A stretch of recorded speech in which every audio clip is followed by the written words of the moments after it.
So come on then. Let's not wait for the grass to grow.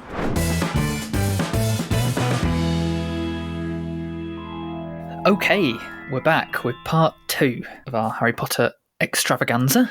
One of our favourite words. Not expecto patronum or Expelliarmus. It's extravaganza. So if you've missed part 1, it's worth going back and watching that. It would be beneficial to see where we went with that one and follow the journey with us. Yeah, so we looked at how the books were adapted for the screen. And in this one, we're going to be looking at how there was no one singular director throughout the whole of the franchise. There was no one style that was really stuck to particularly. So it's just about how over time it evolved into what became the final product.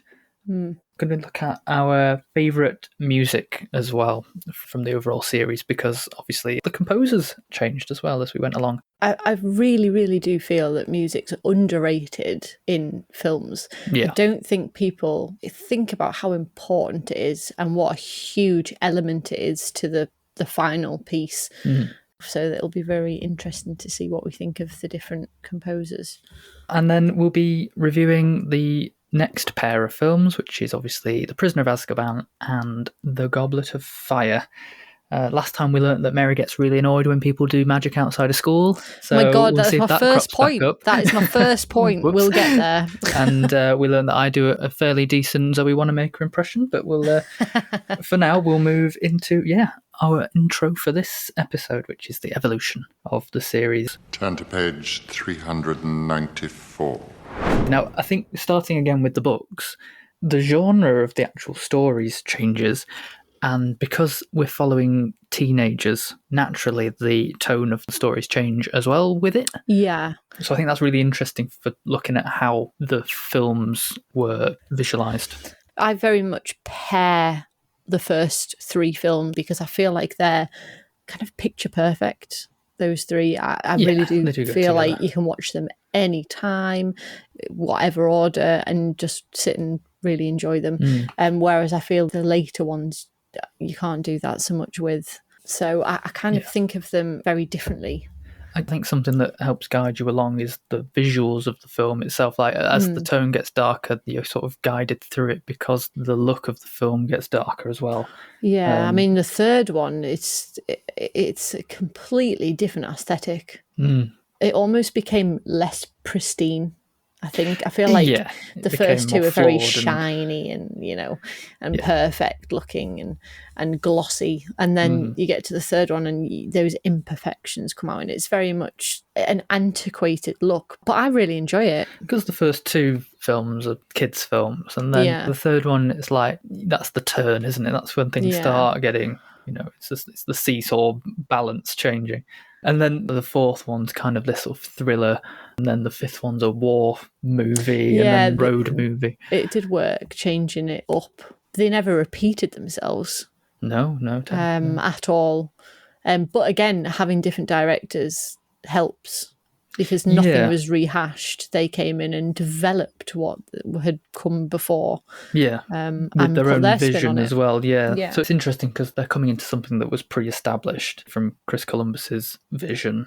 Yeah, absolutely. But they had their own freedom and they were empowered to bring their own spin on it. So we should probably go and have a look down the list of directors and what it was they actually brought. So we know Chris Columbus obviously had this storybook like colourful, warm, inviting, nostalgic, family friendly. Oh, absolutely, yeah. Nothing surprising from the director of Home Alone. No, but then obviously, as you said, Alfonso Cuarón coming in, a Mexican director. Yeah, this aesthetic doesn't really match, I feel, what he's done after.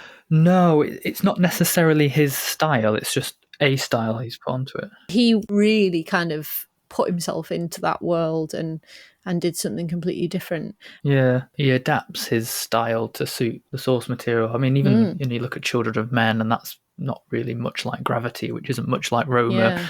Yeah, he was an interesting choice, and obviously he was like the catalyst for the maturation of the franchise. Yeah, you could see that it got darker immediately, not just by what's happening in the plot, but the aesthetic that he chose really lends itself to that. And then we get Mike Newell, who was the first British director, like 4 films in.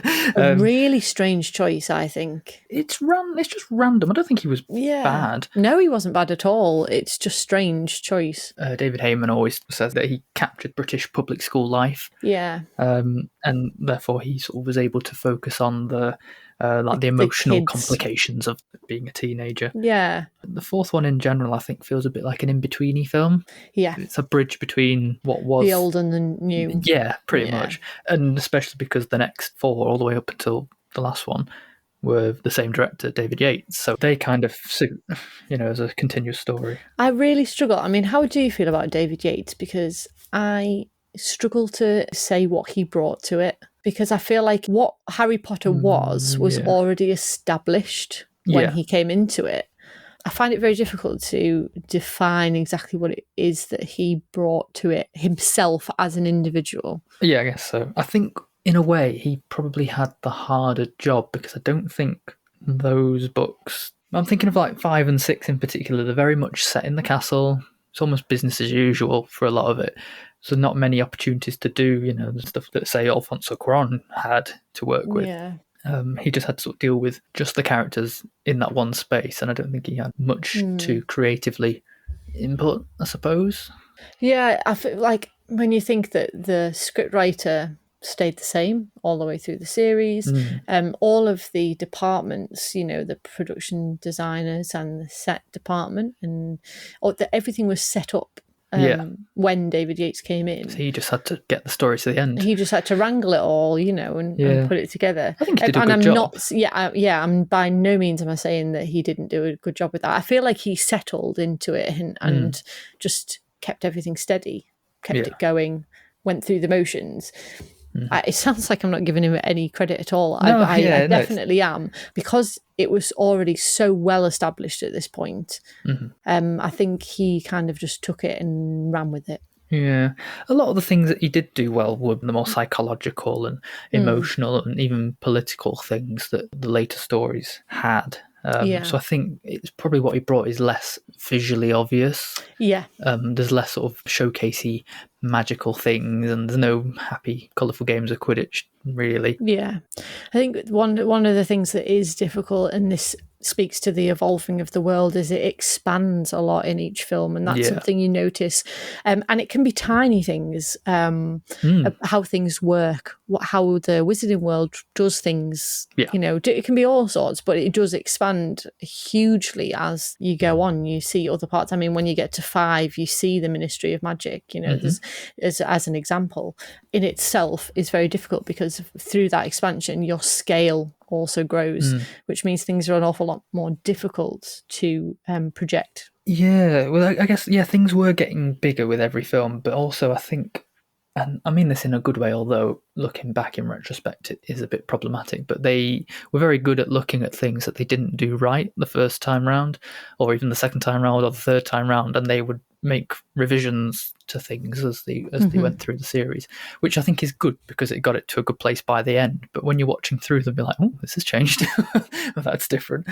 But it's good that they did that. I struggle with those types of things, I have to admit. I'm very much, once something's been established, I'm like, well, that's it, don't change it. Otherwise it doesn't make logical sense. Once something's been established, that's it for me. I'm like, right, okay, that's how it is. Yeah. I suppose it also bleeds into how they filmed as well. We know that they we talked about the visual effects in the last episode and how that advanced, so that meant they could do different things, but also things like the layout of the castle. It took them a long time to get happy with with the silhouette of the castle and the layout of the grounds and how they filmed certain things. I feel like the first 3 films, were very much the visual effects went hand in hand with the practical. They tried to do a bit of both, where I think from Goblet of Fire onwards that was not possible in many cases. Yeah, not that they didn't do it, it's just, it wasn't really possible to do. I don't think it was possible to do as much practical as they maybe would have liked to do. Yeah, they still did a good amount. And I do think, obviously, you can't forget visual effects were progressing, and they always do. They progress every year, and what can be achieved, gets bigger and bigger and bigger every year. So what they were able to do and pull off evolved as well over the films. Yeah. It was clear really that the first film was a massive challenge. And in many respects an experiment. And when talking about the visual effects, David Heyman again said that it was rushed. He just said, yeah, it was rushed and they weren't up to anyone's standards. So, in subsequent films, they inevitably improved them. I think with what they did and the standard that they got to by the time they got to the fourth film, it pretty much stays at a very consistent quality. Yeah, they were always quality films, weren't they? Yeah. So I guess the last thing to just talk about here is the changes to music and composers throughout the series, because just like the directors, they would bring a different quality with them. Yeah. Obviously starting with John Williams, who was there for the first 3. The thing is, though, even though he didn't stick around... It doesn't hinder the films. Because the themes that he set up in the beginning, like he would have a motif for every type of character or every location or even just different feelings or emotions. A certain theme would appear and everyone else managed to carry that through. Not all the time, but at moments these motifs would appear. When you isolate it and actually think about the music, you can tell the different composers and they do sound very different. However, when you look at the films, I don't think it stands out and you think that's glaringly obvious. No, I wouldn't say They that. just seamlessly follow through. Yeah, that's good in showing that they were always servicing the story, the characters and the books. I was listening to one of the documentaries on the DVD and it was talking about the different approaches to the script that each one would have. And I found this really interesting. So John Williams typically would avoid reading anything or reading the script. He would just get the final cut of the film and watch and interpret what he thinks that would sound like. But someone like Patrick Doyle, who did Goblet of Fire, was very active on the set. He would actually go in and watch and study people's performances and characters and do it that way. It's so funny how different composers work and how they get to that finished product. Nicholas Hooper, who did 5 and 6, his mother was a writer. Yeah. So he was one who was adamant that he had to see the script way in advance to absorb it, and then it would become part of him and therefore part of his work. Yeah. I don't know about Alexander Desplat because he wasn't on the documentary because it was filmed before the last 2 came out, but he was very good at bringing the darkness. Oh God, yeah. Very sort of deathly, for the Deathly Hallows. He brought the darkness really. Yeah, the tones. I mean, there's certain pieces you just feel the immense feelings involved. Just makes you feel like you have died. It's like, oh God, this is dark. Deep, isn't it? Well, maybe before we get too bogged down, I say we're going to get out of the darkness. We're pretty much going back into a different kind of darkness if we're ready to jump into Prisoner of Azkaban. Yeah. This, I have to say, right from the very beginning, this is my favourite book. I think it's a lot of people's. It is so brilliantly put together. Yeah. And I've always loved where you get the explanation. So a lot of the Prisoner of Azkaban is very much a mystery and there's so much involved. And then there's the Shrieking Shack scene where everything's explained. And I love that. I see what you mean. Part. Sorry, I've just clicked what you meant. Yeah, I love the explanations. The reveal, I think that's why I love kind of murder mysteries, Agatha Christie, that kind of thing as well, because I love that. I think, the atmosphere that's built up until that point is quite stressful, I suppose. And what I like actually is Dumbledore when he's doing the speech at the feast. He says happiness can be found in the darkest of places, and subtly I think he's described the entire film sort of all in one go. It's a great line, that one. And it's great because it doesn't just go hand in hand with the themes of the film, but I think it also is quite a visual line as well because of the way that the film was shot. So I think Alfonso Cuarón's gone in with this idea. Obviously, when we start, it's immediately dark and desaturated. Everything's kind of got this gloomy, medieval, gothic feel to it. Harry starts doing magic outside of school. Absolutely. Again. Yeah, I have a real problem with that scene. I really do. The fact that it starts the movie as well, it's like, what the fuck's he doing? You can't do that. What is he doing? It's light in the dark. Yes. I get it, but I don't like it. No. Doesn't excuse it. Yeah, lots of other things as well, like he would film with glass and mirrors and reflections, but not pretty reflections. They'd be really grimy, dirty, rusty, icy textures and stuff. Yeah. But between it all, these little transitions appear as well. You get this nice little bird like flying around and stuff like that. So there's these moments of beauty like worked into the darkness of the film. That's a Cuarón theme, I think. He very much is a person who can take that moment, that just still moment, and focus on that for a second. I think that's something that he does very well. I do feel with this one, I think part of the reason I like it so much as well is because a lot of what you see, like for example, say the night bus, I feel like it's a fascinating, entertaining scene because obviously you getting to see another part of the world, but also to me anyway, it feels like it's come straight out of your imagination. It's exactly how I pictured it. They did that so well, taking it from the book and projecting it. And there's a lot of that in this, the same with the Dementors and a lot of different things.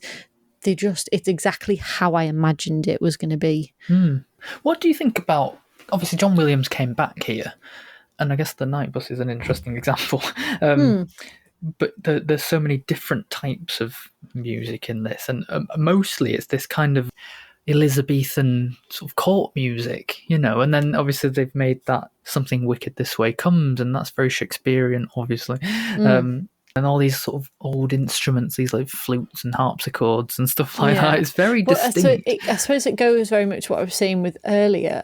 There is this, although it's imperfect, it is a very antiquarian kind of feel to it, to the look of it in parts, especially when you look at the castle.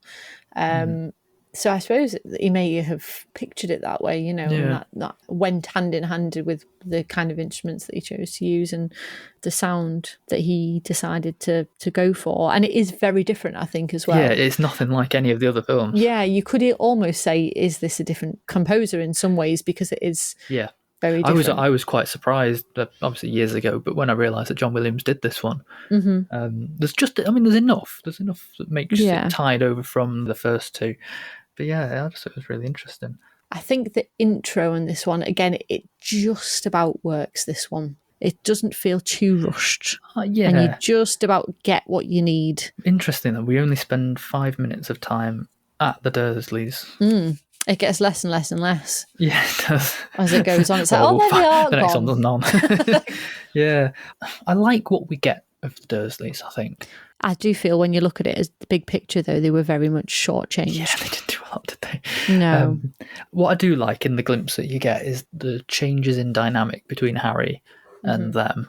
And I think the second one you'd get just enough of a sense of, okay, he's got the second bedroom, but there's locks on the door, and then in this one it's like, oh, he's got the second bedroom, there's no locks on the door, and they're a little bit more frightened of him in a good way. I think as he gets older and obviously they know what he can do, I think that fear of the potential, what he could do to them grows. They sort of learn that they have to leave him alone, otherwise something terrible could happen. You might blow up your aunt again. Nice way, you don't have to do that.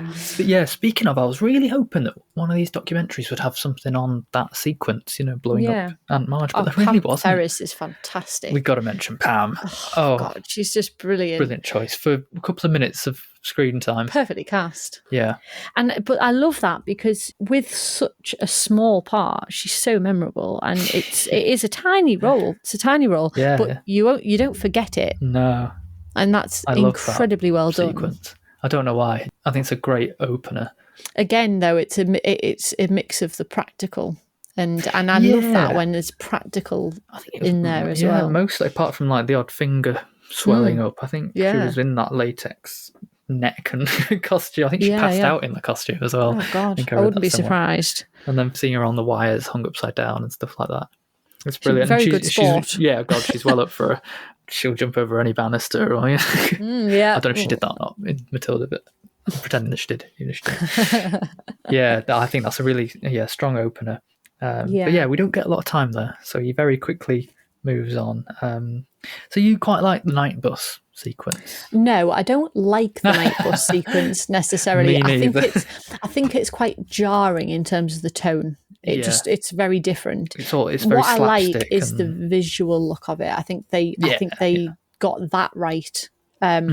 Even Stan Shumpike, they got his character right. I liked him. It is the music and the comedy they've tried to put into it and that kind of thing. I'm not a huge doesn't fan. really No, fit, does it? No. Yeah, acid jazz was and apparently John Williams is very good at jazz, and I liked it on its own, but not in a Harry Potter film. I don't think it doesn't quite fit. It did feel a bit slapstick, and then you've got the shrunken heads in this one. Yeah, This which one, was you've got a Lenny strange Henry as a idea. shrunken head, and J.K. Rowling said, "Oh, it's brilliant! I can't believe I didn't write that." And I was like, "Was it? I didn't really." Yeah. Not really. Again, That. that once you get to the leaky cauldron, though, I feel like that part is quite slapdash. Like he's there. Oh, you're going back to school tomorrow. Yeah. Well, wouldn't he have been like prepared and packed up, ready to leave if he was going tomorrow anyway? I have quite a few questions here. It just very rushed. And then they were like, "And here's your school books." I was like, "Right, who paid for them then?" There's some plot holes there for you, is there? The innkeeper's all of a sudden like, oh yeah, he's like, changed. Oh, okay. They changed it, like he was just a normal guy before. I just didn't get why it was important to have him there. Bald hunchback. I do like him though. I think he's funny in it. I do like that scene. But it doesn't really fit. One thing, just while we're on getting off the night bus, they say, next stop, Nocturne Alley. And it's like, what, you mean through the leaky cauldron, which you've just stopped at? Don't quite understand that. But then it drove off around the corner. When obviously you get straight back in, you get Ron and Hermione appear, fighting, blah, blah, blah. Mm-hmm. Why? All of a sudden, it really bothers me, and I don't know why they started doing it. Why does she start calling him Ronald? What the hell is that? I absolutely hate it. Why? I hadn't thought about His name's it. Ron. Everybody calls him Ron. And she starts calling him Ronald all of a sudden. Oh, Ronald. It's like me suddenly calling you... This isn't going to work. It would be the other way around. It's if if I suddenly started calling you Matthew. Yeah, I might have to never talk to you again. I mean, why does she start doing that? I just feel like it's a really odd choice because it's not in the books either. Yeah, I'm wondering whether they're trying to make their relationship a bit more sort of petty. I really just I don't like it. That's my first gripe. I'd never thought about it. I noticed that they did it, but I didn't think. Oh no, I just it really takes me out of it. I'm like, but that's not his name. Nobody calls him Ronald, apart from his mother. Yeah, pretty much. Pretty much. So we're not going to talk about Sirius Black for a while, just because it's so tied in with the plot that we might as well get that. Get that later on. So we jump to the train. Yeah, we're on the train. Well, we're not, but they are. But this year's a little bit different.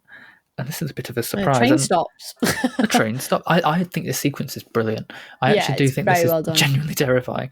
More than Voldemort and more than the Basilisk, I'd say this is probably the scariest sort of monster or creature from the franchise. I think there's an awful lot of depth to the Dementors. Well, they're an idea more than a physical being, aren't they? Harry's dealings with the Dementors and his fear really add depth to his character in this one. It really shows a huge progression as a character. Yeah. And the Dementors have an awful lot to do with that.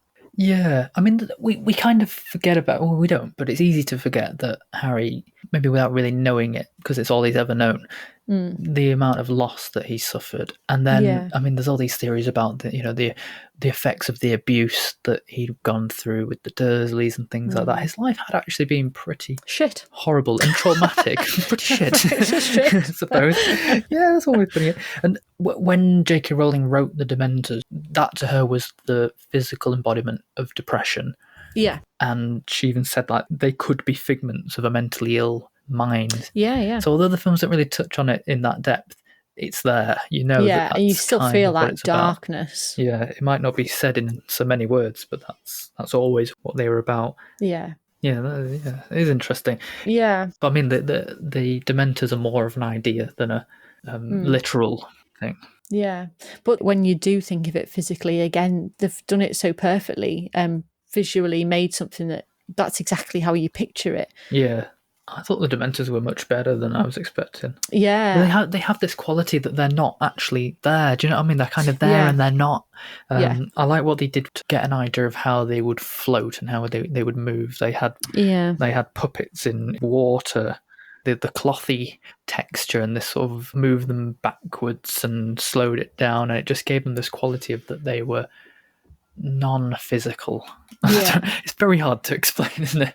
And the stuff that comes with them, like the iced up windows and the sound, this sort of ghostly sound. They were perfectly introduced as a new element. And they're really terrifying. Yeah, it really did do justice to it, I think. And then obviously from that we then get Remus Lupin. Yes.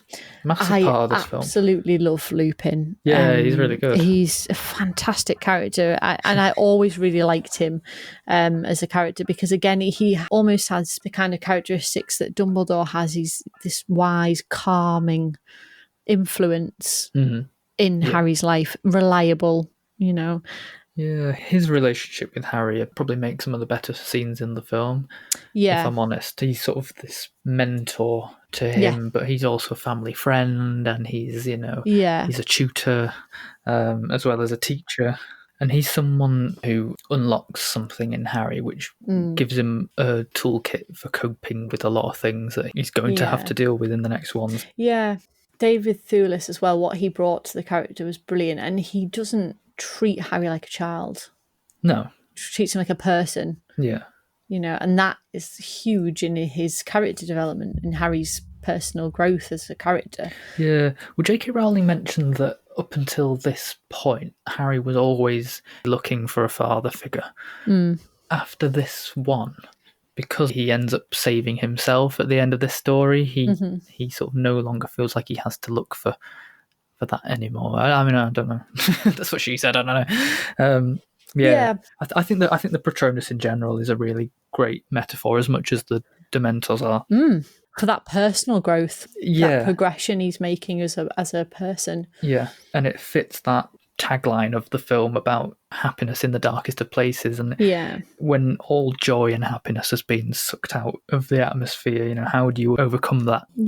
I think that's really good. So in terms of Harry's development, this is a massive film. Speaking of in terms of what we were discussing earlier in the school experience, I think you get a few little additions in this one. Like just for instance, the animal sweets. It's not in the book. There's no mention of like kind of that. It's not like developed, but it's a moment between the boys. A boarding school, just element. Having fun. Yeah, and that very much I think shows character development as well. The relationships that they have and the build and that school experience. It's obviously you see an awful lot more of it in Goblet of Fire, but I do think you get those little moments as well. I think you get it more in the lessons that they have in this one too. So you have obviously you have Lupin's boggart scenes. Totally would be a spider for me. No question. Yeah, I don't would be know a spider. Would be. Not sure. Can't think at the moment. I'll come up with one by the end. I think with this as well, like in Hagrid's lesson, you see glimpses of what Ron and Hermione's relationship will be as well. Yeah, the things that come with being a teenager start getting slipped in at this point, knowing that they're going to become. I love when she grabs his hand and then they and they just sort of pull apart. sidestep. Like, oh my god, love that. Yeah, Hagrid's lesson's a great one too, and even Trelawney, who we'll talk about weirdly right at the very end. But you start to see more of just them in lessons. I always love those bits in the books. I always really enjoyed the lessons. And you always wanted to know what they learned, didn't you? Because they don't do English and maths and stuff like that. So what the hell do they do? I think the Hippogriff lesson itself, again, you see that perfect hand-in-hand practical with the visual, and it works so well. You believe Buckbeak's a real thing. Absolutely. With so many different elements he to was that. Really. Well, that's the thing, sometimes it was a animatronic model or a puppet, and then sometimes it's just pieces that they would then, like just a beak to caress. Yeah, I do think they've very seamlessly worked with practical and visual all the way through to create something very special. Yeah. Just to make it real. And again, it's a through line that will go all the way through to the last episode, that they were always trying to make it so that every fan would say it's exactly as I imagined it. And to do that, you have to believe it. Yeah. I think with this one, we mentioned obviously the changes. I think Hogwarts changes quite a lot in this one, and the landscape around it. And I think also this one, I mean, obviously we will discuss this in the very last movie, but I think you very much get the first glimpse of the fortress that Hogwarts actually is. I mean, when they shut those doors against the world, the gates are coming closing down. everything You're out. expecting them to have a drawbridge as well. Yeah, and it's stuff like that. it's very powerful, and you get this first glimpse of actually Hogwarts is not just a castle. There's a lot more to it, and it's not always a safe place. Absolutely. Funnily. Yeah. Well, maybe that's a good link, maybe to the Marauders map. Yes. Might be worth mentioning that Lupin. I mean, I don't think the film draws on it very much, but it doesn't really talk about who the Marauders are. No, there's really no mention of they missed who they a are. beat there because they should have done. Because that's a huge part of the explanation. Yeah. Now that you've mentioned, I've never thought about that. There's actually no link in the films to them being the owners of the map. So even when Lupin gets the map, he just says, "I don't know how you came into possession of this." Yeah. He doesn't say of my map. Yeah. So they should have linked it later. Yeah. That should have been. They've missed a scene because you can't have that and then not explain how they know what it is. It's a massive bit of backstory that's kind of not. It's not crucial. Don't get me wrong. It's not the end of the world that they didn't mention it, but it is a massive little piece. Yeah. And they bring in the idea of animagus, animagi, or and the fact that his mum and dad are both like a stag and a deer. Well, you don't find out that his dad was a stag. We kind of have to join the dots that's what McGonagall is. We get that. We understand Sirius and Peter Pettigrew. We get that. And Lupin as a werewolf. But there's no mention ever that James Potter was an animagus. Yeah, no, not at all. There's literally not a single mention, which makes the ending a bit confusing because he's like, "Oh, I saw my dad." It's like, no, you saw a ghostly stag. Coming to it just to see the films with no background knowledge, having read the books, I can't even imagine what that's like. Yeah. And what it's like to watch them without knowing the facts, without knowing the world and the other characters and the backstories. I definitely have heard from people who, if I've said, "Oh yeah, the films are great," and they say, "Oh, I never really got into them." I was like, "Well, have you ever read the books?" Nah. Well, that's probably why, because to get the most out of each one, you have to have watched or read both. Yeah, especially as they go on, especially from the Goblet of Fire. Obviously, the book's so big, and the rest of the books were big. Yeah. I think it's almost like the films are like this shallow pool, but there is so much below the surface that you would get from the books. Yeah. You only get this very surface level thing from the films. Yeah. There's so much more that it goes into. And like we said in the last episode, she didn't just memorize certain details of it. She had created all of it. Like she understood how anything and everything worked. Yeah.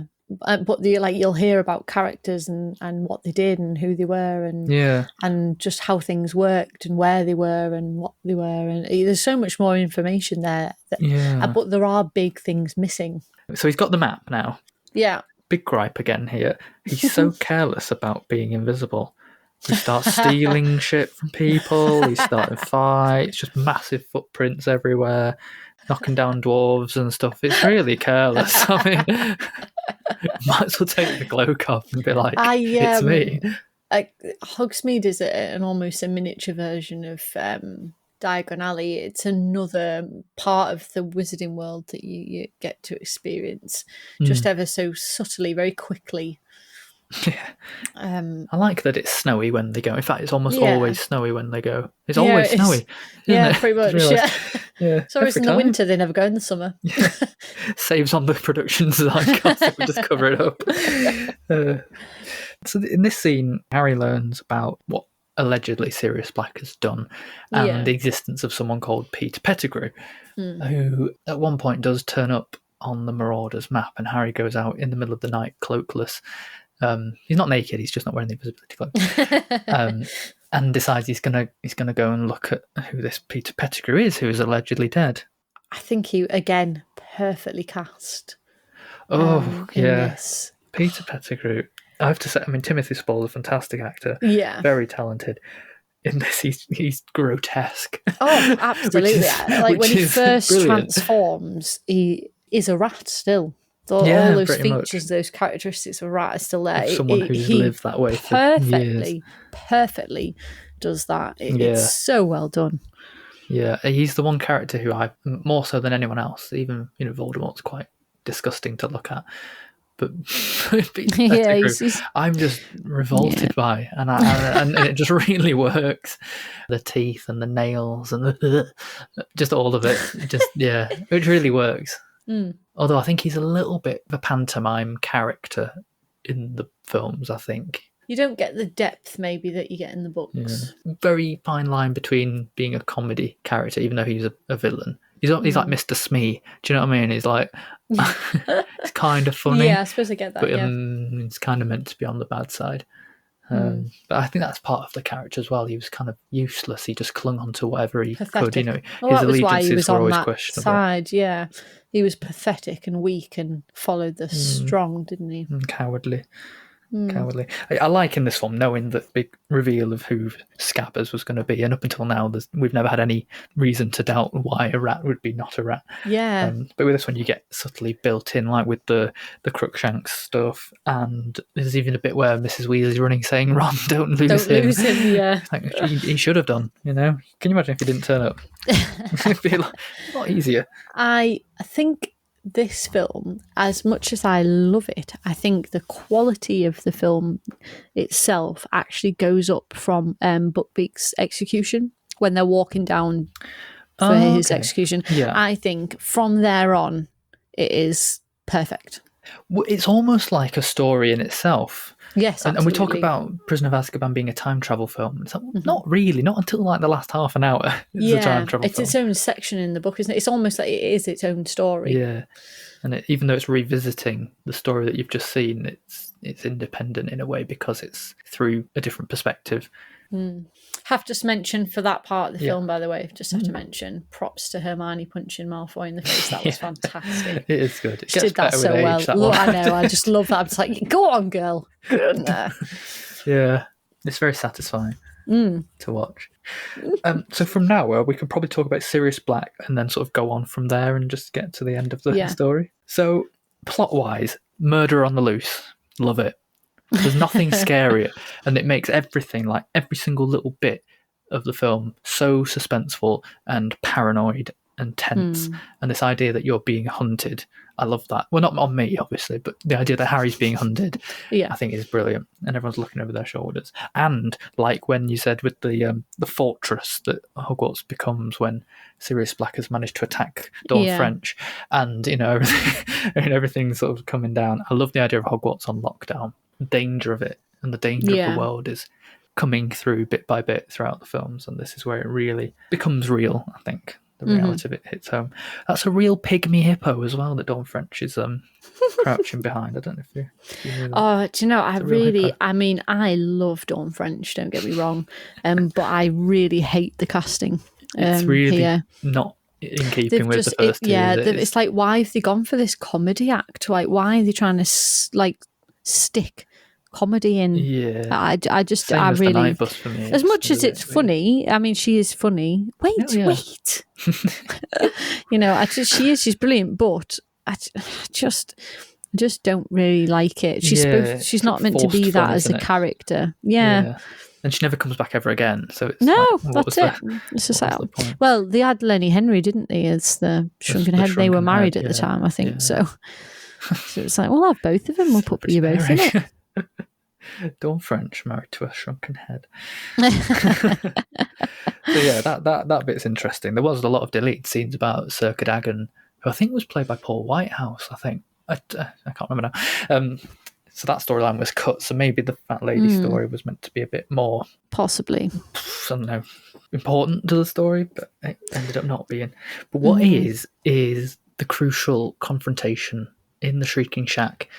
By the way, you've got this sort of powerhouse cast ensemble that suddenly turn up at this at this location. Oh my god, this, like, the entire films, and I'm sure they've said before, but the kids, it was like a masterclass. Like the whole films, making those films was a masterclass, because they were watching, like we said in the first film, they cast the best of British talent, and it carried on all the way through. So growing up, becoming actors and developing their own acting skills, I mean, they were absolute masterclasses. They were watching the best of the best. I think someone said they get asked a lot, what advice were you given? And they said, well, they didn't have to. We just had to watch. Yeah.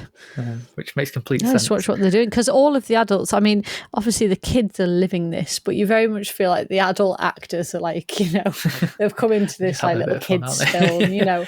But they really do take it seriously. Yeah. They really do. Real pros. So in this scene, we've got Alan Rickman, Gary Oldman, Timothy Spall, David Thewlis. You know, it's just ridiculous, isn't it? Fantastic. You know, some of them are animals, some of them aren't. What a bloody great day at work. Yeah, really fantastic. Absolutely fantastic. And what I love about the development of Sirius's character, and I really think again he's shortchanged in the films. Yeah. They try to build what he means to Harry and all that, but I don't think they pull it off quite. No, there's not enough time to make it convincing. You have been told that Sirius Black is this murderer. He's on Voldemort's side and he's against Harry and he wants to kill him and all this. But your allegiances change so quickly to support Sirius Black. Yeah. And that is all on J.K. Rowling, like the way she has built that character, because you just feel it immediately. Like, yeah, okay, we were totally wrong. We've not really had many misdirects either. We have genuinely understood things from the perspective of what everyone thought was the truth. Yeah. That we've never been sort of tricked into or lied to into thinking that something wasn't what it was.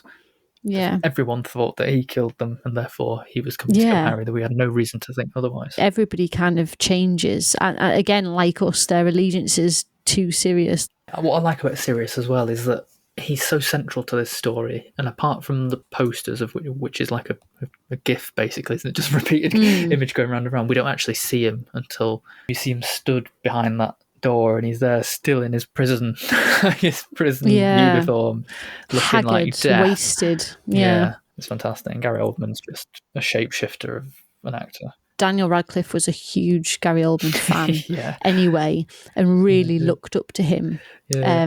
So to have that relationship off screen, I think it really built what was on it as well. Do you think Sirius could have been a bit more quick to tell Harry what was going on?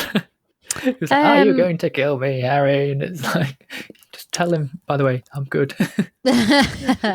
No, I think it's so perfectly plays out. Yeah. So yeah, Harry's future with Sirius, once they realise that they're on the same page.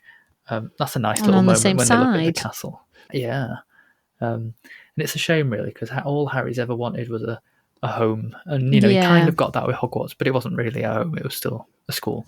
And then there's this promise from Sirius that, you know what, when all this blows over, you can maybe come and live with me. And Harry's eyes light up and he's like, oh my god, I've actually got someone who's not related to me, but I've got a godfather, someone who actually cares.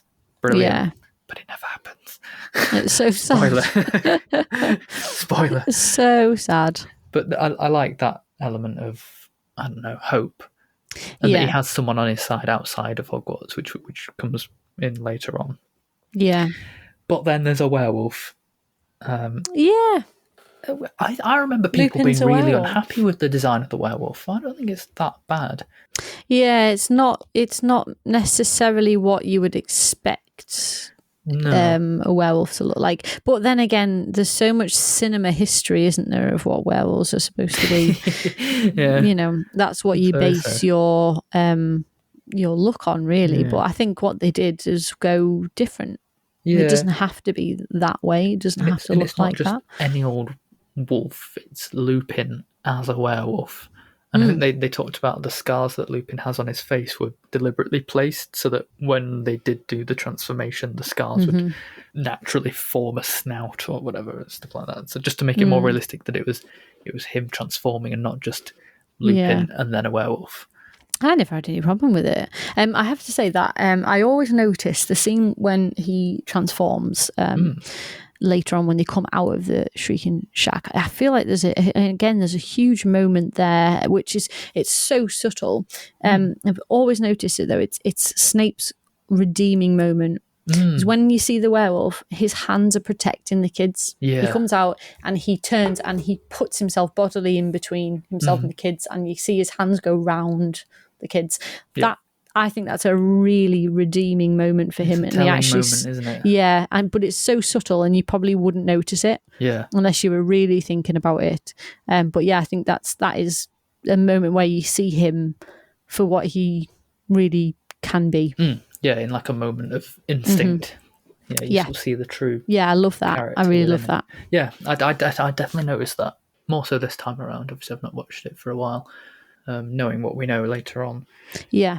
Yeah, no, I like that. And he's the only character as well that was given information. Yeah, and he would have definitely further on. Like, he was the only one who was given any character information about where he was going, where the character was going to be, I can just imagine because they're so saying important. To Alfonso Cuarón, no, I really think I should be reaching my hand out, and he'd be like, no, don't do that. It's like, no, I really think I ought to. No, but why would you do it? Listen to me. Like, no, I really think. I can't tell you. Something's telling me I should put my arms around these kids, okay? That'd be quite funny. So, to take us through to the end, the time turner plot that we mentioned, going back. Fantastic. Why would you give a 13-year-old a time turner? Because she's extremely mature, and messing with time was so dangerous. It is, but she's only going to be using it. I mean, they say in the book, don't they, that they really had to put it in writing and really fight to get it for her. It wasn't something they gave easily. Is that favoritism? But you don't get that in the. You don't get that in the film, obviously. You don't get that information, but yeah. And even she said that she's like, you can't mess with time. It's like, well, you've been doing it all year, Hermione, so you can talk. Yeah, but she's doing it the way that it needs to be done properly. Yeah.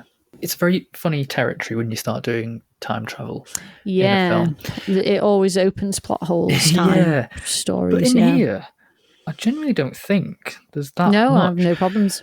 The only thing that it gets me every time, and I guess there's like an open question to it, but Dumbledore suggests to them, go back in time.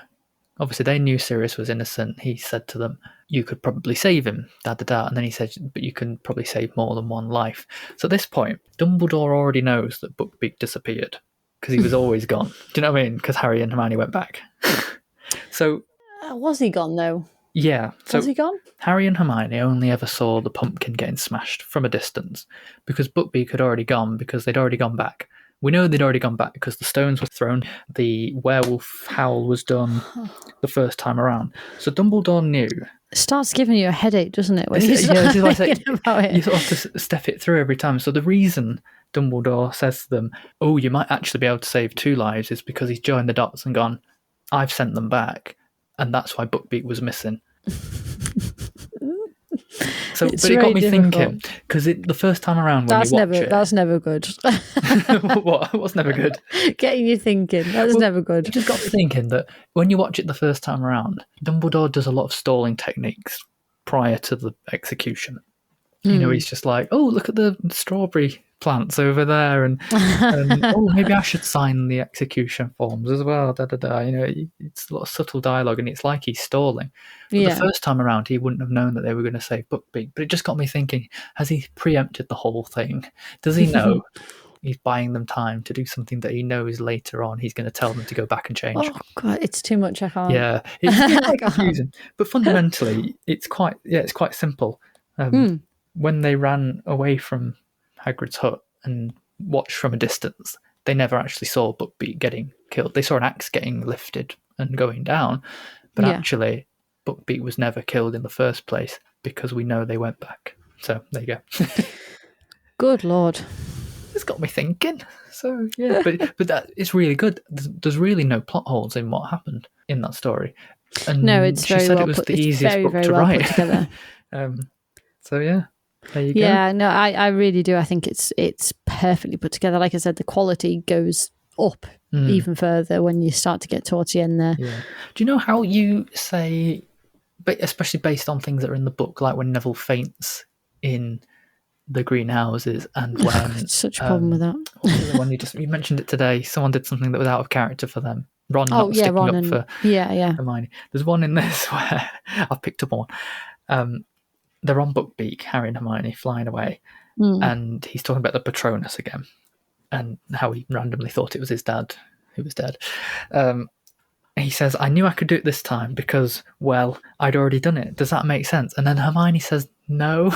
It's like, you've literally been using a time turner for a year, and you're apparently the brightest witch of your age. You don't understand that. Anyway, but they were It's flying been very a high. mind-boggling night. I mean, give her a break. she's just she's lost all sense. It's been a long night for her. Yeah, pretty much. And then, I mean, we've covered Bookbeak, so that's good. Sirius leaves on Bookbeak, that's a good moment. And then, just to randomly end, we've got Professor Trelawney, because she didn't logically fit anywhere else. But Emma Thompson as Professor Trelawney, I think, is fantastic. I think it's one of my favourite characters she's done. I would never have pictured her, though. I would never have said, "Oh, well, yeah, we should get Emma Thompson for this." I really wouldn't have. Yeah, it's very good. It's just not casting I would have made. So the fact that they put that together, because I wouldn't have. But she's just such an oddball. Yeah, she is really interesting as a person. But again, without you realising it, everything hinges on her. Yeah, the entire story, the prophecy, it's like there's so many big themes there. Yeah, she's much more involved in the whole thing. Without even knowing it herself, though. She doesn't even bloody know it.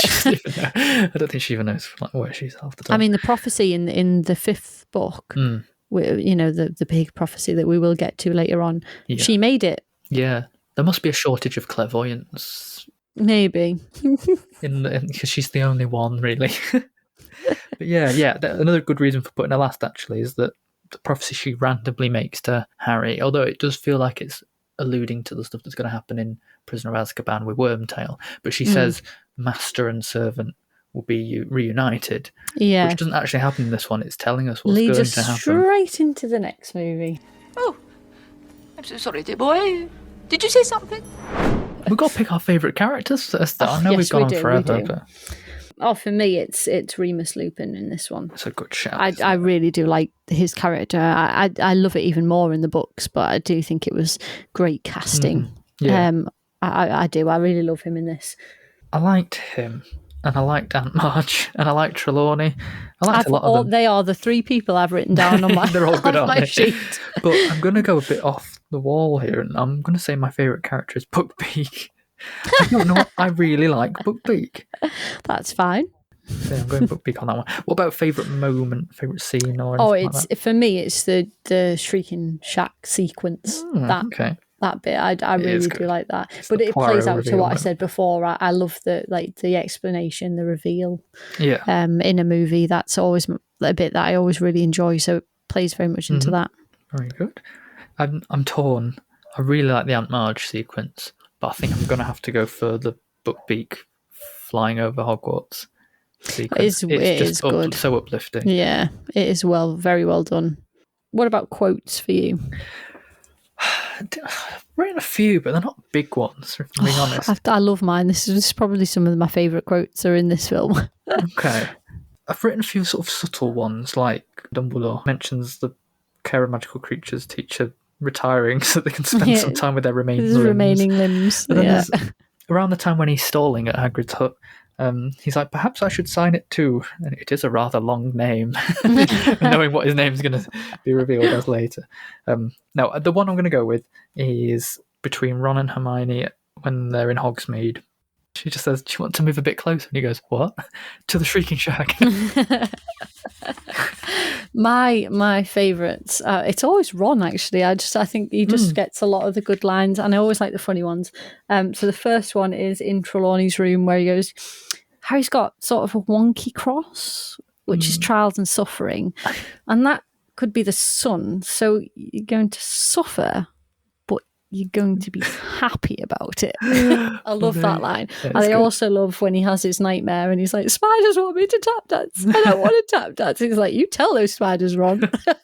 I love that. That's really funny. Oh dear. I've just got to say, on the whole wonky cross grim thing, this film introduces a character who we've never met before, and I've called him the dramatic tension kid. And he sort of, or the dot kid, because he sort of ends every scene with this sort of line that just makes everyone think. It's like trying to catch smoke with your bare hands. ... And then the scene ends, and then the one where he gives a whole definition of what the Grim is. ... And I was like, I don't even know who he's supposed to be. I don't know. I'm not sure He just who, sort of what character. Then we never saw him again. I might have to research it Like while we start the next exchange one. I'll have to find out He who just he sort of is. turned up. Like, who is this guy? I'm going to have to find Mr. out what Exposition. character it is. But yeah, the dramatic tension kid. So, Goblet of Fire. Ready, Fred? Ready, George. Bottoms up. So we're here now. We've got Mike Newell, and we mentioned earlier he was first British director, and he Yes. brought a lot of the British boarding school customs and traditions and all the kind of things that the characters would encounter as teenagers. Firstly, you get sports tournaments, dances, crushes, fights, arguments, mood swings, piss off. Even a school song was cut out and things like that. You get a lot more time spent in common rooms, and the haircuts are awful. I think he brought a lot of that to the film. But the weird thing about this one for me is that, as we said earlier, films 1 and 3 feel like they go together, and films 5 to 8 feel like they flow as a continuous story. But number 4 is just a bit of an in-between film. So much so I don't really even think it feels much like a Harry Potter film. It feels a bit detached. It sets up what's to come, I think, especially when you get to the scene at the end when, in the graveyard. I think it sets up where we're going. So, yeah, in that respect, it's a crucial piece to the puzzle, but it's a long wait to get to that point. And considering that we start this film and we don't even get the standard 30 seconds with the Dursleys, it's kind of like, that's gone. They made the decision to compress this story to just focus on Harry's point of view, Harry's story. Yeah, David Heyman always said that obviously it was a huge thing. How do we make these massive books into movies? I think they nearly did 2 parts for this. Yeah, the only way that they could do that is to decide to do it that way. Yeah. It's only see what Harry sees so that you can cut literally know what to take out. Yeah. We were saying before we started, weren't we, that we do have problems with this one. This is where we start to see the issues. It's the weirdest one in a way because it's the only one that had a new director and a composer that didn't come back. So it does feel like it's completely standalone. Yeah, different. Yeah, I have to say, and I said this before, I'm definitely contemplating where this sits in my ranking now. I had such a problem watching it. I watched it last night. And I had such a problem with the intro before Hogwarts. Like, it's the first time I'm like really disappointed by something in the series. Really disappointed. It's so rushed. You barely get to take anything in before it's moved on. And I just we were saying, weren't we? I said to you last night, I said, literally, I went and looked because I'd watched the first 20 minutes and we were already we were at Hogwarts already. And I was like, what the hell? So I went and looked. It's 170 pages until you get there. I was like, what the hell? They've just cut 170 pages into this tiny it's little weird, bit. The 4th book, though, because it gives you the whole Quidditch World Cup match. It expands the world. I love that, though. I mean, I struggled as a kid reading it, but yeah, the detail of it helps in terms of the world building, but it is a lot of detail put on something that kind of doesn't matter. But I guess it sets you up for... Oh, yeah, the Dark Mark and where for what's we're going to going. happen straight afterwards, and, the KKK, sorry, the Death Eaters KKK. coming in. I do have a question. Why were they specifically attacking the Quidditch World Cup? Was it just a statement, or were they looking for Harry? Yeah, no, it was a statement, I think. Okay. They're just, making themselves just making known. a point. Well, yeah, Voldemort says to Barty Crouch Jr., send our comrades a sign, which he does, but he does that after he's caused the carnage at the... I don't know. I can't imagine coming to this, having not read the books, how it must feel to watch it, because it's just...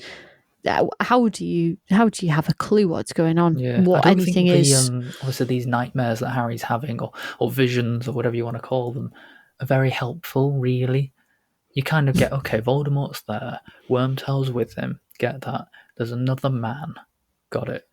But you don't really get a sense of what they're planning. I know that's kind of the point. Otherwise, it'd spoil the ending. But it does feel a bit like there's a random man turned up. I'll be really honest, that I think the whole first probably 30, 40 minutes I have quite a problem with. I just can't get on board with it at all. The quality improves when the tasks start. Yeah. I feel like before that, they didn't have a handle on it.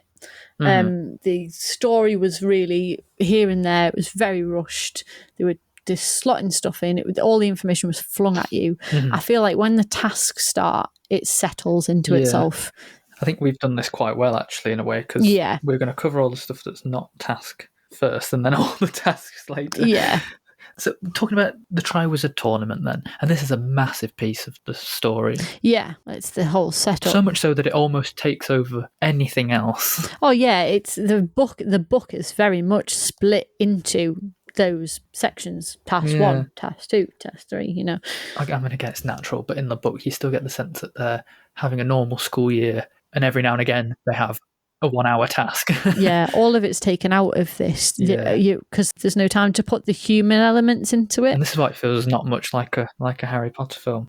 So we get this arrival of two competitor schools. You've got the Durmstrangs, who are apparently from the north, but also from Bulgaria. And I like how they have their own mode of transport. Yeah, again, it opens the world up, doesn't it? Like different ways that things can be done, and the fact that there were other schools, like you've never even contemplated that there were other schools, and you know, and then you're like, oh my god, yeah. So yeah, I like the fact that the Durmstrangs have a ship. That's very good. They come from below, and then you've got the Beauxbaton Academy, and they clumsily just land from the sky. I hate the Durmstrang entrance to the Great Hall. I just hate the entrances altogether. Whizzing the sticks around, you know, this awful motion blur to make it look like the sticks are going faster. Oh, and then banging the floor and then running. Oh, okay, I'm really scared. and Victor Crumb, greatest Quidditch seeker alive, is a schoolboy. I don't know. Is he part of the school? He kind of walks separately to everyone else. I don't really understand. It's because he is a seeker. He's a famous person. You know, he's very highly thought of. He just wasn't mentioned. What else have I got here? Beauxbaton. Why is there just one random little sister as part of this? Is that she part of the school? I know it's a bit strange, isn't it? Again, maybe she's like that Fleur Delacour's maybe the it girl of the those that were old enough to compete, and she was allowed to bring her sister with her. Well, that's a whole other thing. The rules of the Goblet of Fire and the tournament. Yeah, there's no frigging way you would let a kid like, oh yeah, well no, we'll just let him compete. It's fine. He's got no experience in upper magic, like that would allow him to get through them at all. They make a big point about, you know, the rules are absolute. You know, if your name comes out of the goblet, you have to compete. It's a binding magical contract. That if the rules are so absolute, then what about the rule about under 17s not competing? Because they should just cancel each other out. And then Snape and Dumbledore sort of saying, let's just let things unfold. Yeah, McGonagall was like the edge of reason, you know, and she's just like, you can't let a boy do this.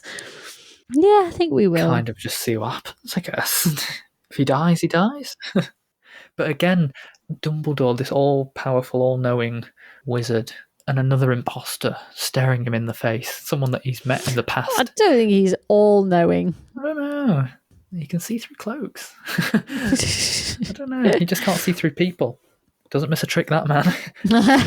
So we've got our champions then. We've got, introducing this film, Cedric Diggory, Victor Crumb, the Beauxbaton champion Fleur, who we've mentioned. I don't think we get a lot of time with her, really, to...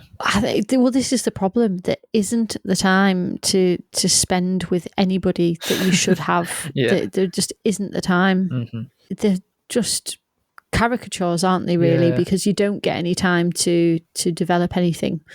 I think that's the main issue. But who we do get, and I made this its own section because I had to, Rita Skeeter, my favourite character from the whole franchise. So we already know who your favourite one for this one is then. Damn, I ruined that. No. I think for such a small amount of time and with a lot of stuff cut from the book. Yeah. Miranda Richardson coming in. She's just fabulous. Shit stirring the whole, just stirring the pot on everything and everyone. She is fab. I do like Miranda Richardson. Yeah, I think with what she had, I think she did really well. Yeah, And she did. She got, the word is tacky. She really got that, like, and the look of her as well. This cheap magazine gossip columnist. Yeah. I just had to shout her up because I thought she was Oh, fantastic. she's another, the casting, they just cast all of the greats. No one else could have done it that way. Leading on from there, we mentioned obviously stuff is cut out of the book that either didn't fit into the tournament or into the Yule Ball subplot. The Yule Ball is now. I had to put a point down about this. This is its complete own aesthetic. Nothing else in the entire series looks like it. I think they did an app. Yeah, okay. I do. I think they absolutely outdid themselves. I think it's stunning. I wouldn't personally walk into that room and go, but I like what they did. Just stunning work. It really is. And I think they did a fantastic job. It does look very cold, which is the point, I guess. They never use anything like that before or after. It's its own look completely. Yeah. And I really liked that. I thought it was really well done. Mike Newell, actually, he describes it as the fourth task. Oh yeah, I wouldn't be surprised. And I guess in terms of the filmmaking, that is true. Getting all of the kids together, doing all of the dancing, getting them trained to be able to do the dancing, and then afterwards they got to have that concert, didn't they? I bet that they really put that on. So the kids are just having a whale of a time, and the adults are just going, film this, film that. Yeah, must have been a lot of fun. Yeah. Did you catch the line? I don't know who says it now. Probably McGonagall, when she's describing what the Yule Ball is. It's on Christmas Eve 9, so there's no one going home this year. No, must not be. Or they go back late, maybe. It's very late. Possibly. I don't remember that. Yeah, that was odd. Can we talk Cho Chang for a second? No, Matt, we can't. We can't talk about Cho Chang. Yeah. Oh, can we talk about Cho Chang? I should say, can we talk about Cho? I can push in the queue for the trolley because my pumpkin pasties are much better than yours. Chang. I just, again, shortchanged. Like, it's slotted in, like, as this afterthought, whereas in the book, it's a real development. It's Harry's first kind of interest in anybody. Not really a romance, is it? But it is an infatuation. It's a crush, not an infatuation. I wouldn't say it's dangerous. Stalking around the castle. You don't really get a lot of time. No, there's a lot of instances. Again, Barty Crouch.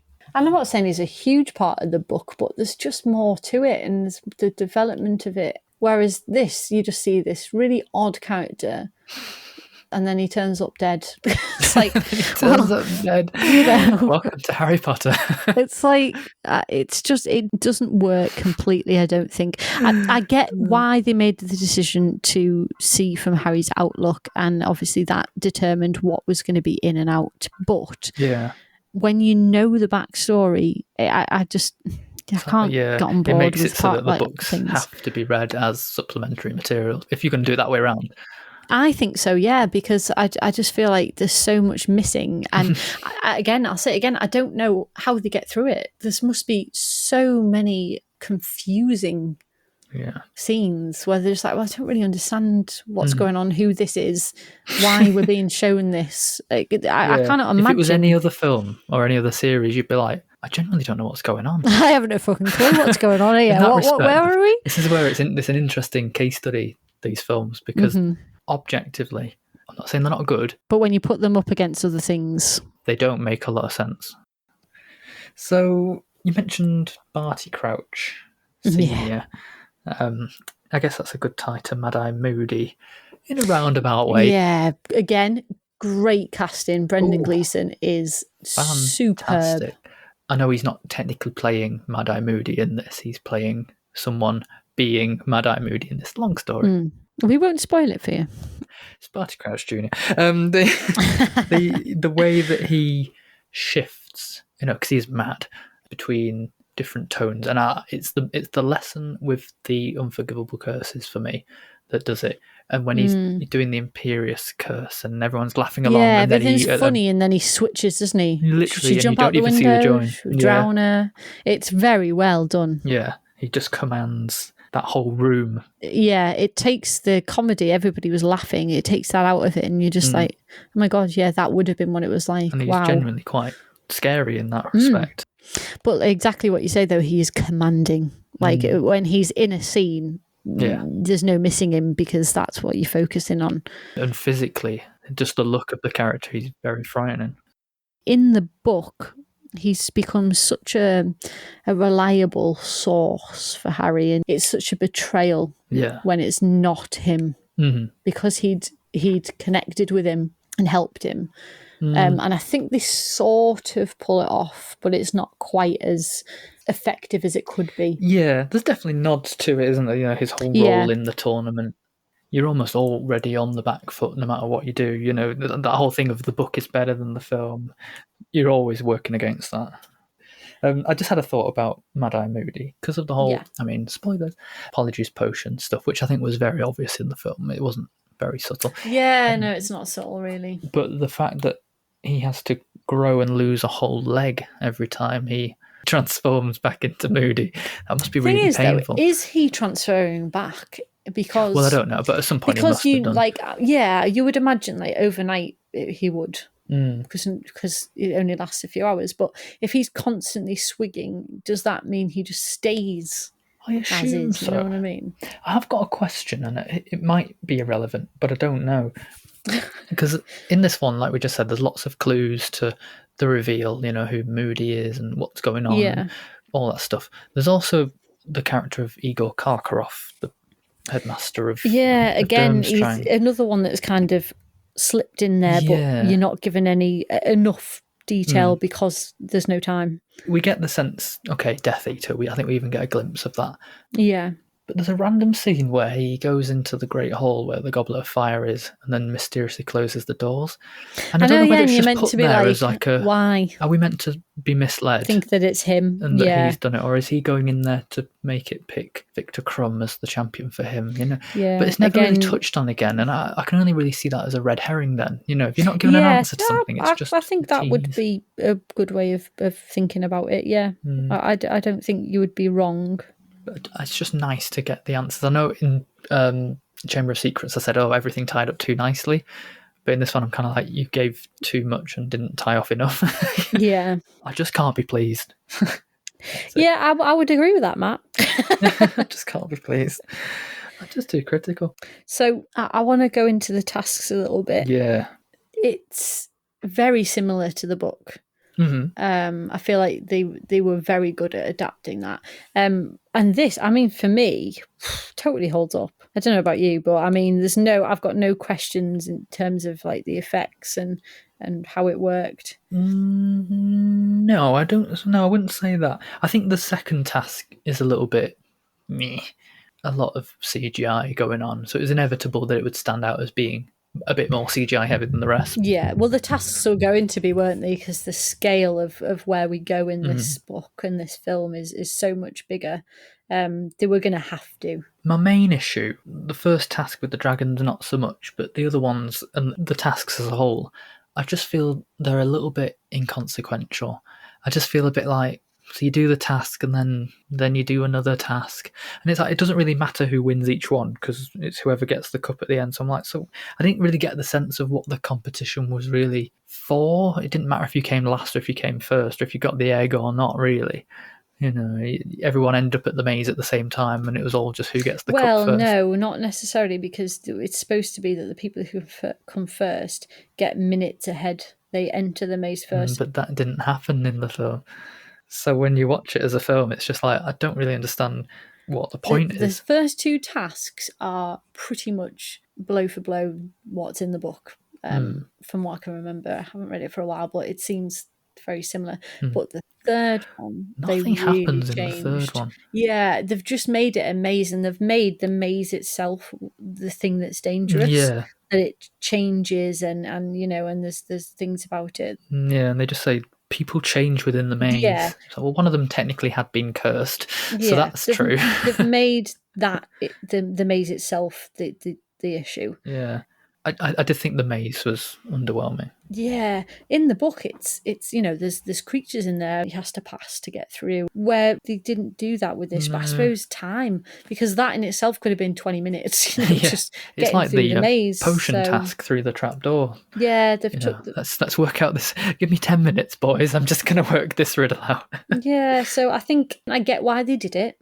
But it could have been done so much better, the third task itself. Yeah, like I said, the first task I think was brilliant. In fact, I think they probably added to the book in that because they got so much to show, in the sky and all the fighting. Yeah, they and moved it away towards Hogwarts, didn't they? The second task, that didn't feel like an hour underwater to me. It felt like he was in there for 2.5 minutes, and then the third one didn't have anything in it. With the third one, I suppose you were going to the graveyard. Yeah, and that in itself is a task, is a huge part. So it almost, I suppose, is just the scene opener, to get you there.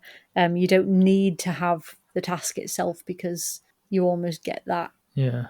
When you get to the graveyard, I just didn't get the feeling that it was a particularly dangerous task. The maze was underwhelming. Yeah. I've just got a gripe here. So if you're in trouble, you send up red sparks. What use is Half that? the teachers were sat in the bloody stands. Well, who was around the maze? I was thinking this. McGonagall sat in the stands. Flitwick was doing the bloody choir. Like, they're supposed to be surrounding the maze. Imagine they were in there for 3 hours and they're all just sat there. They're all just sat there. I wonder how they're doing. What do we do? Where do you think they are now? But if you send up red sparks, how do you know whose wand it's come from? They all look the same. They just follow the sparks. They're trying to find the student. They literally just fizzle out as soon as they sent them in the air. It was just like, oh, yeah, that was it.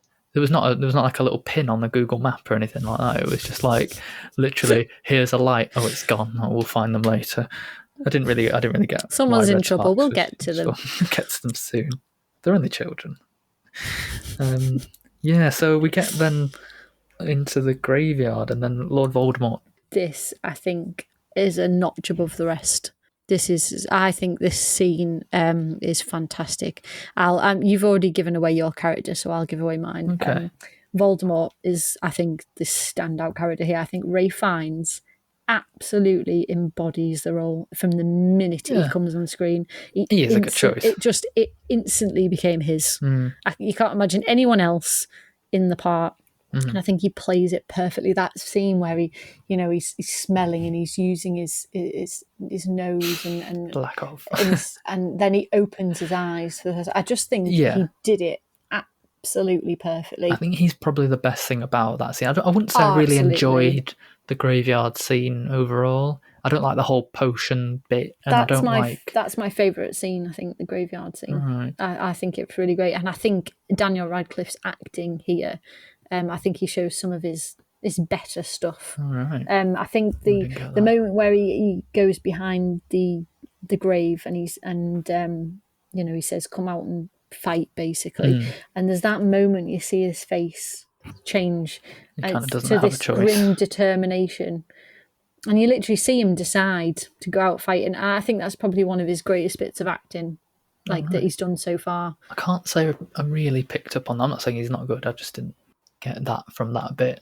The other bit of the scene that I don't really, it's not that I don't get it, I just don't really understand why it was important, was the Priori Incantatem thing, the whole wands joining. I get why it happens and what happens as a result, but it's a bit like a powerful part. I think it's just a bit random.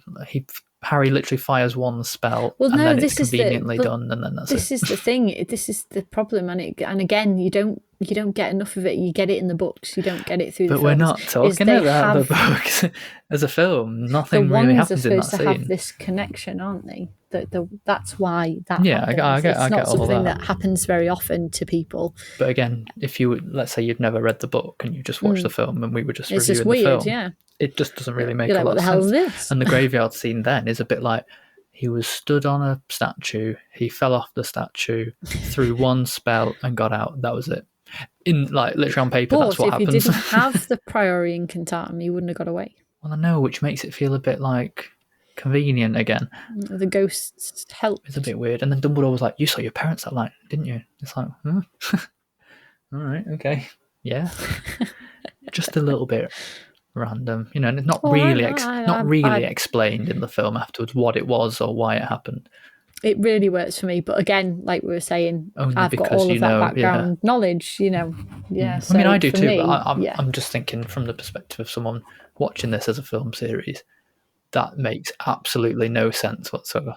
It's not a problem. It's just another big thing that makes you go, well, why did that happen? It's a bit like, I don't know, it just does.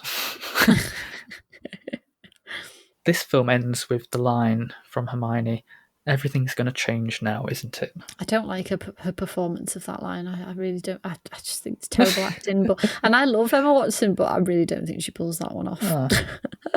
I thought it was some of the best acting she's done in the entire series. I didn't pick up on it being wrong, but it's important because she's right, because it is all about to change. Yeah, that's why I suppose the graveyard scene is so pivotal. Yeah. Because it is a change. That's it. This is it. Like the future has changed. Yeah, I like that. I have to just shout out as well when they get back that the scene when he brings the body back and his dad, that yell of like my boy. Oh my that is God, a sad bit. I'm in bits. He nailed that. Yeah, I'd say that's probably one of the saddest moments in the franchise, actually, in terms of the Because film. I Even though I think didn't care about because Cedric. he did it so well as well. I mean, you just utter devastation. He absolutely nailed it. It's watching the audience go from celebrating to not as well. Yeah, like that they realise realisation. something's wrong. Yeah. That's my son! That's my boy! So, your favourite character is Lord Voldemort, is it? You sicko. I thought Mad-Eye Moody was a good close second in this, but I've got to stand with my. You've got to stand with Rita Skeeter. I've got to stand with Rita Skeeter.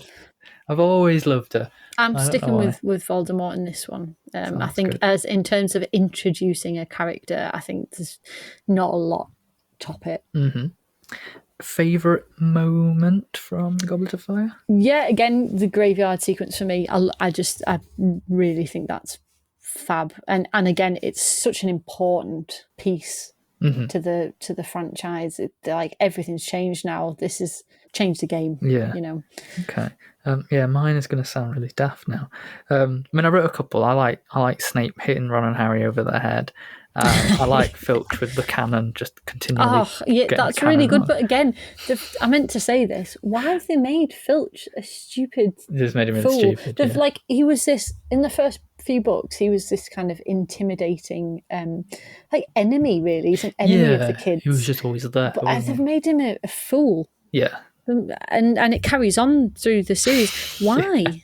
Why have they done? I just don't understand the change to the character. I don't know why they did that. Yeah, it's funny with the cannon's funny. I get it. Yeah, I like the cannon bit. Just that he keeps doing it every time. Yeah, never gets it right. I do have. I'm not going to pick it as my favourite moment, but I always talk about it as my favourite shot. It probably isn't, but I think it's clever. It's in the trophy room when all 7 of the senior cast turn to look at Harry. And it's just perfectly framed, and you've got all the levels of Madame Maxime up there and whatnot. Yeah, I like that, but I don't know why I picked this. My favourite moment, I think, is there's a bit where Madame Maxime and Hagrid. I think it's after the Yule Ball or something. They're just walking along, and she randomly picks some food out of his beard and eats it. It's disgusting. I remember us absolutely howling in the cinema when that happened. I don't know why. It's just so funny and random. Totally gross. Oh, but yeah. I love it. Yeah, Madame Maxime eating food out of Hagrid. That's what I'm going to go with. That's gross. Well, okay, that's fine. But someone came up with that. Someone sat down and went, "Oh, we should have her pick some food out of his beard and eat it." What about quotes? It's a harder one, this one. I don't think there's as many good ones in this one. Yeah, I think there's more sort of quotable ones. But yeah, I've got a few written down. Place your right hand on my waist. I've got I've got that one. When McGonagall, she says to Harry, basically that he's going to have to dance first, and she says, "Surely I told you that." And he says, "No." Oh, well, now you know. Now you know. And then the favourite one is when Ron gets brought into the common room after he's asked Fleur out. I like the way they walk. I like it when they walk. And it's actually the line that Ginny gives, even though I don't like her. She says, actually, he sort of screamed at her. It was quite frightening. I like her line when she's talking about the dress robes. I'm not wearing those. Ghastly. Ghastly. So when did you get so posh? Oh dear. I also like, and it's more serious, it's Hermione's line is, next time there's a dance, pluck up the courage and ask me before somebody else does, and not as a last resort. Yeah. I love that line. I think that was that's a really strong moment in the film, actually. Yeah. In fact, I wrote that in my moments. Hermione and Ron at the Yule Ball. I think I'd probably go with that one because it really, I like that one. Mm-hmm. But I do have your 2 Ron ones as well. Well, McGonagall and Ron, the first one. Yeah, they were very good in that. Behaving like a babbling, bumbling band of baboons. So that's the end of the Goblet of Fire. Yeah. So, in keeping with our theme of the episode, we were going to look at some of our favourite pieces of music from the soundtrack. We picked 5 because it was too difficult to do 3. It was very difficult, yeah. I found this really, really hard. I can't tell you how hard I found this. I found this really easy because I do find so much of it very forgettable. I will say, I think one of the reasons I found it hard is because a lot of the pieces of music sound the same, or at least early on. That's why they're forgettable, I think, because it all just blends in together. There's not a lot that kind of stands out.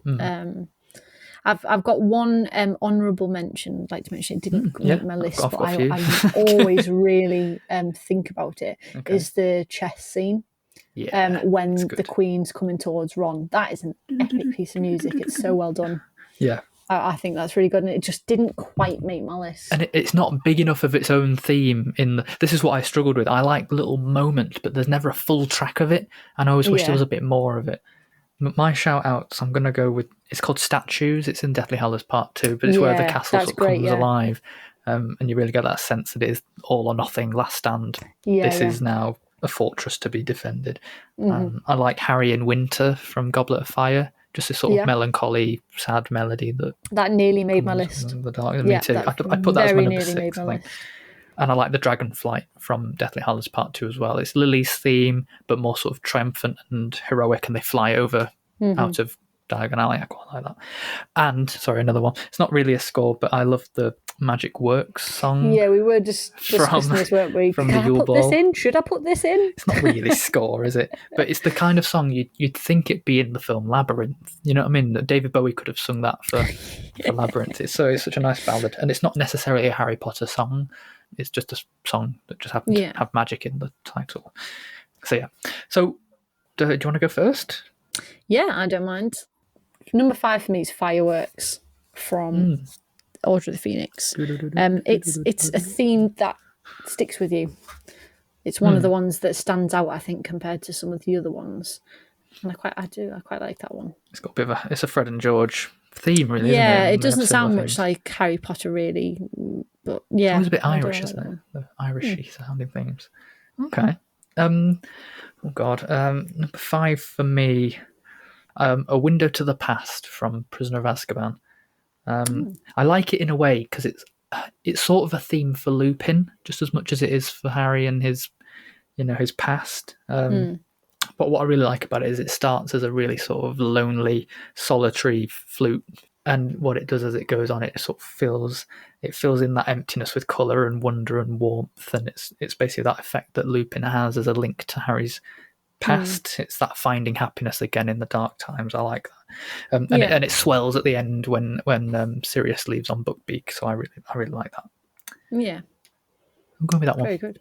Number 4 for me is Another Year Ends from the end of Goblet of Fire, which is literally is the end, where the carriage is flying away, the ship's going, and it's just the end, and it has this very bittersweet kind of sound to that's exactly what I wrote. Yeah, and I like that, and it just stands out on its own where some of the others don't. So I like that one. I've got to say I love the ending piece almost to every single film.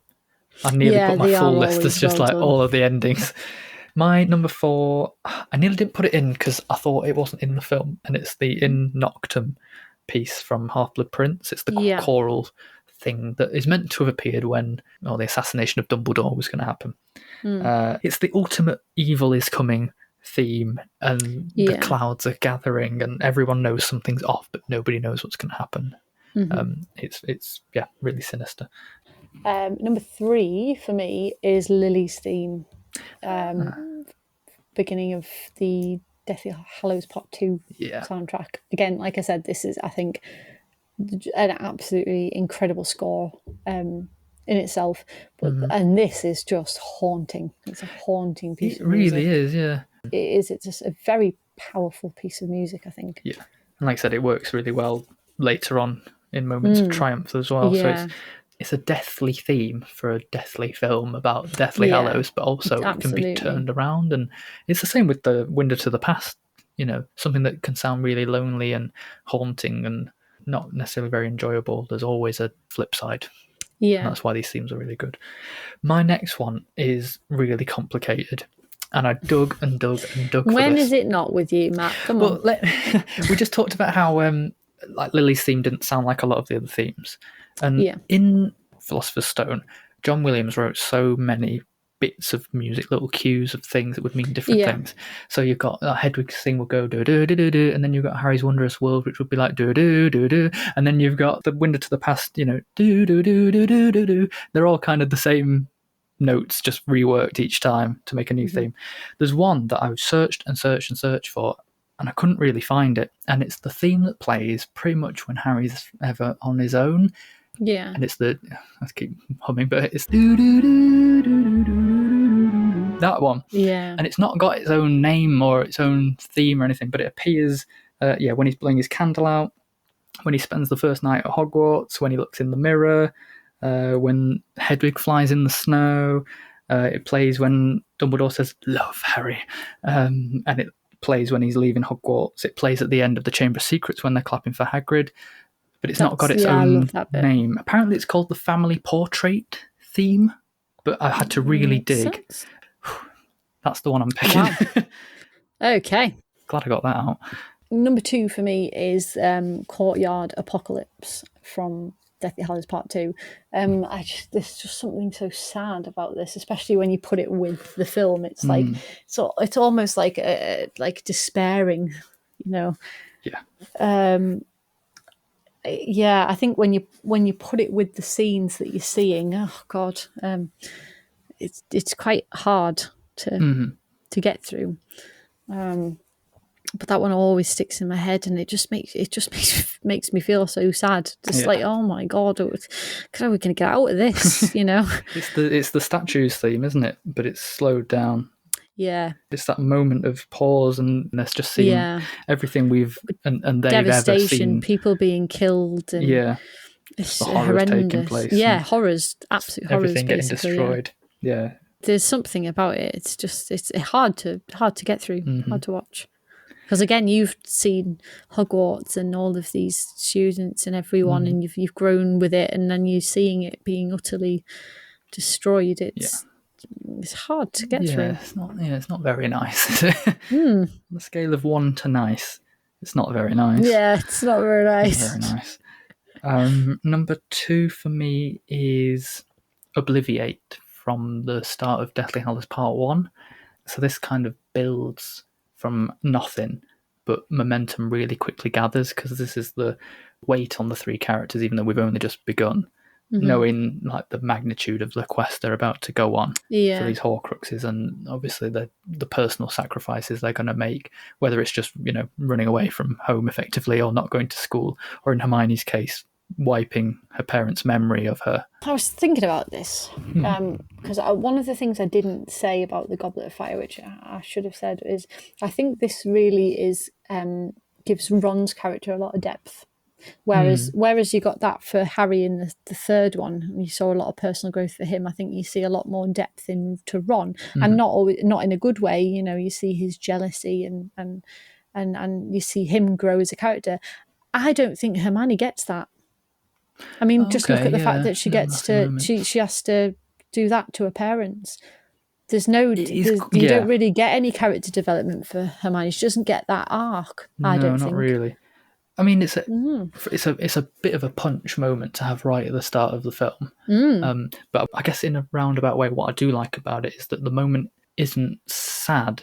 it's actually very direct and very determined, and it pushes forwards and it moves on. And I think it's putting into perspective all of a sudden personal sacrifices are very small compared to the greater issue that are at hand. And I think it really opens that film, my favourite one, with the gravity of the reality, really, of what's going to be happening and what's to come. It comes back again anytime there's a moment of loss. So even when Ron leaves, when Dobby dies. Oh my God, you just told them. You told them. When Dobby lives. Spoiler. And then when Harry leaves the castle in Deathly Hallows Part 2, all on his own, to walk to his own death, it plays there as well. So I like that. Oh, gosh. I know, God. How did you top that? I know, I've got goosebumps. Well, for me, number one, it's prologue, right from the very beginning of number one. It is the Harry Potter theme, it's, and as much as the others are great, they don't say Harry Potter, and it is Harry Potter's theme, and that's what you think of when you think Harry Potter. So for me, it all came from there. Yeah, it all started there, and that's where it ends as well. I didn't know whether you'd do that one or Hedwig's theme and that they're kind of they're very similar. Same tune. One's just longer. Yeah, there's a few in the first one, aren't there, that take on that theme. Yeah. I nearly cheated and put all the credit sequence ones because they just incorporate everything that was in the film. That's Harry Potter for me. Okay. I'm surprised you didn't have this on your list. Go ahead. At the top of mine. But Beak's flight from Prisoner of Azkaban. Yeah, I think it's good. It would be up there. It would definitely. I think if it was 10, if we had 10 tracks, yes, it would definitely be in there. Okay. Yeah, there's something about this is one that when it ends, I press play again. You did say though that this is your favourite moment from that film, so that very much fits in with that. Yeah, there's just something about it. I wish that was a theme that came back in other films. I think in a film where it is very dark and there's a lot of strain and tension and stress and all this stuff, like Harry is reminded, even just for a small pocket of time, there's something worth living for there, and that this is his home and that he is safe there. Not really, but he is. Not really. That feeling of flying, that's something he even said he used that as his first memory, happy memory of, so for him to just take off and forget about life just for a couple of minutes, and we do the same. I love it.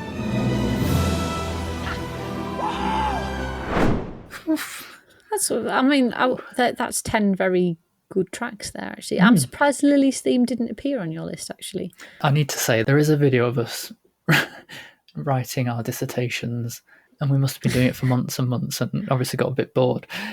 And there's a video, we were just throwing Haribo at each other and catching it in our mouths. And Lily's themes, we must have been listening to film soundtracks, and that's on in the background. So I can't listen to that without just seeing you having like a fried egg thrown at your face. I did not see that coming. Yeah, little insight into your brain. You can't hear that one without picturing flying Haribo. Unless it's in the dragon scene, in which case I don't see any Haribo. Okay, we've gone delusional, haven't we? So absolute epic length of a podcast. That might be our longest yet. It's a really funny old pair of films, this one, to put together, because we've got like potentially the best and potentially the worst. Actually, I think I would say that.